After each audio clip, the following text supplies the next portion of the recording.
जी यहाँ पर हमारा सेकंड क्वेश्चन है रिकार्डो का नज़र लगान की वजाहत, और ये वाला भी इम्पोर्टेंट है क्वेश्चन। ठीक है, ये देखिए लाहौर बोर्ड में ये आया हुआ है 2-3 दफ़ा जो है लाहौर बोर्ड में ये आ चुका है। ये बड़ा इंपॉर्टेंट क्वेश्चन है, मुश्किल भी नहीं है, बहुत ईजी है।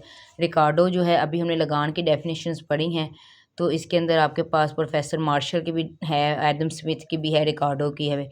रिकार्डो जो है वो हम लोग अभी लगान पड़ा है कि जो हम किसी को मुआवजा अदा करते हैं उसके मालिक को, वो उसका लगान होता है। लेकिन जो रिकार्डो है वो कहता है कि ज़मीन की पैदावार का वो हिस्सा जो एक काश्तकार ज़मींदार को ज़मीन की अज़ली और पायदार और गैर कानूनी सलाहियतों के बदले अदा करता है, क्योंकि जो ज़मीन है उसके मुख्तलिफ़ कितात ज़रखेज़ी या महल वक़ूअ के लिहाज से मुख्तलिफ होते हैं। क्योंकि ज़मीन जहाँ जहाँ महल वक़ूअ के एतबार जहाँ ज़मीन होगी उसकी ज़रखेज़ी क्या होगी, डिफरेंट होगी। इसलिए अगर इन पर एक जैसी मेहनत और सरमाए की इकाई, यानी सारी ज़मीनों के ऊपर एक जैसी मेहनत की जाए, सरमाया लगाया जाए, तो वो क्या होती हैं, आपको मुख्तलिफ पैदावार देते हैं। बस असल में उसका जो निचोड़ है वो कहता है आला और घटिया ज़मीन की जो पैदावार में जो फ़र्क होता है उसको क्या कहा जाता है, लगान। वो कहता है जो आला ज़मीन है और एक घटिया ज़मीन है वो उसको क्या कह रहा है, लगान कह रहा है। इसी तरह अगर आप रिकार्डो का जो नज़रिया है वो कहता है कि फ़र्ज़ करें 4 ज़मीन के जो हैं वो टुकड़े उसने लिए हैं, यानी 4 ज़मीनें ली हैं, एक ए है, एक बी है, सी है और डी। इसी तरह यहाँ पे देखेंगे A B C and D ज़मीन। वो कह रहा है कि इनके ऊपर सेम मेहनत और सेम सरमाए की इकाइयाँ लगाएंगे, फिर देखेंगे कि हमें कौन सी ज़मीन कितना लगान दे रही है। फ़र्ज़ करें जो ए ज़मीन है उसका वो ज़्यादा ज़रखेज़ है, उससे कम बी ज़मीन, उससे कम जो है वो सी ज़मीन है, इससे कम क्या है, डी ज़मीन। अब उसने मेहनत सबसे पहले उसने जो है पहले ए ज़मीन को पकड़ना है, उसने तब तक इसके ऊपर जो है मेहनत और सरमाए की इकाइयाँ लगानी है जब तक उसकी पैदावार जो होती है उसको फ़ायदा देगी। जैसे उसको लगेगा कि यहाँ पे उसकी कम हो रही है तो वहाँ पर वो उसकी जो है पैदावारी छोड़ के अगली ज़मीन को इस्तेमाल कर लेगा, ताकि उसको लगेगा कि उसकी ज़रखेज़ी अब कम होना शुरू हो गई है तो दूसरी ज़मीन ही यूज़ कर लेगा। इस तरह आप ज़मीन पे मेहनत की पहली इकाई लगाई है, तो फ़र्ज़ करें कि 25 जो है 25 हमारे पास जो है पहली ज़मीन जो है मेहनत और सरमाए की इकाइयाँ, वो ए ज़मीन जो हमें 25 दे रही है। सेकंड जो है वो हमें जब हमने दूसरी इकाई लगाई तो ए ज़मीन हमें 20 की दे रही है। ठीक है, फिर उसके बाद तीसरी मेहनत और सरमाए की इकाई लगाई तो हमें 15 की पैदावार हुई। इस तरह फोर्थ लगाई तो उसकी कितनी होगी, 12।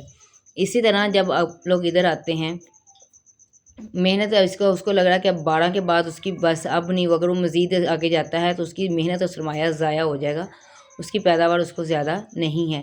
अब वो 20 ज़मीन पर आ जाएगा। अब यहाँ पर वो तब तक करेगा जब तक वो उसकी ये 12 अगर हो जाती है, वो इधर इसको छोड़ के फिर वो सी पर चला जाएगा, सी पर जाके थर्ड ज़मीन पर जब जाता है, इस तरह वो फोर्थ ज़मीन पर जाता है। तो इस तरह वो देखेगा कि सब में अब उसका क्या हो गया, लगान जो है 12 पे उसने यहीं पर उसने छोड़ दिया, उसको मज़ीद उसने मेहनत या सरमाया जो उसने नहीं लगाया। अब इसी तरह जो है उसने यहाँ पे लगान जो है वो कहता है कि लगान इज़ इक्वल टू होता है कुल पैदावार माइनस कुल मसारिफ। ठीक है, तो यहाँ पे हमने लगान फाइंड करना है, तो सबसे पहले ए ज़मीन का लगान फाइंड करने के लिए आपको ए ज़मीन का लगान इज़ इक्वल टू कुल पैदावार माइनस कुल मसारिफ। अब कुल मसारिफ मेहनत सरमाए के इकाइयों की जो कुल पैदावार है, यानी टोटल ए ज़मीन का हम कर रहे हैं तो 25 20 15 12, तो यहाँ पे ये वाले जो है 25 20 15 12 इज इक्वल टू बन जाता है ये 72। और कुल लागत जो है उसकी, यानी आपने यहाँ पे कितनी इकाइयाँ यूज़ की, 4, और 4 के ऊपर आपको कितनी पैदावार आप हुई है, 12। तो 4 ज़रब आप 12 करेंगे तो आपकी 48। अब कुल पैदावार माइनस कुल मसारिफ 72 में से आप 48 निकाल देंगे तो आपका टोटल जो है ए ज़मीन जो लगान देगी वो आपका 24 होगी। इसी तरह आपने बी का निकालना है। बी का निकालने के लिए इसके लिए आपने यहाँ पर 3 इकाइयाँ यूज़ की हैं, तो 3 इकाइयाँ यूज़ करने के बाद फिर 3 को ज़रब 12 के साथ और उसके बाद उनको माइनस, इस तरह बी का भी निकल आता है और सी का भी और डी ज़मीन का। तो यहाँ पर डी ज़मीन जो है उसकी बे लगान है, क्योंकि 12 में से 12 निकलते हैं तो पीछे सिर्फ 0 बचता है, जिसकी वजह से डी ज़मीन का वो कहता है कि यहाँ पे कोई लगान नहीं है, क्योंकि उसने कहा कि ज़रखेज़ और कम ज़मीन के दरमियान जो फ़र्क होता है वो उसका लगान होता है। ठीक है, एक और सिंपल तरीका है आप जिसके ज़रिए हमने ये हमारा ये टेबल बनना है, गोशवारा बनना है। तो ए ज़मीन का लगान जो है पहला जो है 25 - 12, तो ए का लगान निकलेगा, फिर 20 - 12 बी का, फिर C -12, फिर D 12 में से 12 यानी 0। तो दोनों मेथड से हम करेंगे तो D का 0 ही आएगा। ये पहला मेथड ये था, आप ये वाला भी मेथड कर सकते हैं। तो आप अगर टाइम कम हो तो आप ये वाला भी मेथड के ज़रिए चारों ज़मीनों का जो है आप लगान निकाल सकते हैं। इस तरह यहाँ पर नीचे आप ज़मीन के इकसाम लेंगे और इस तरफ पैदावार आप ले लेंगे, मेहनत और सरमाए की इकाइयाँ ले लेंगे।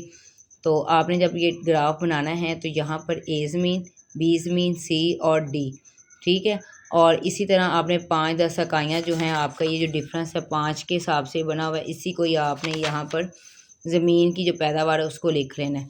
तो A ज़मीन जो है आपको 25 से लेकर उसने 12 तक उस यूज़ की है, तो यहाँ तक कर लेगा। और दूसरी उसने 20 से लेके 12 तक, थर्ड को 15 से उसने 12 तक, इनको आपने लेबल कर लेना है, इनको प्रिंट कर लें इस तरह।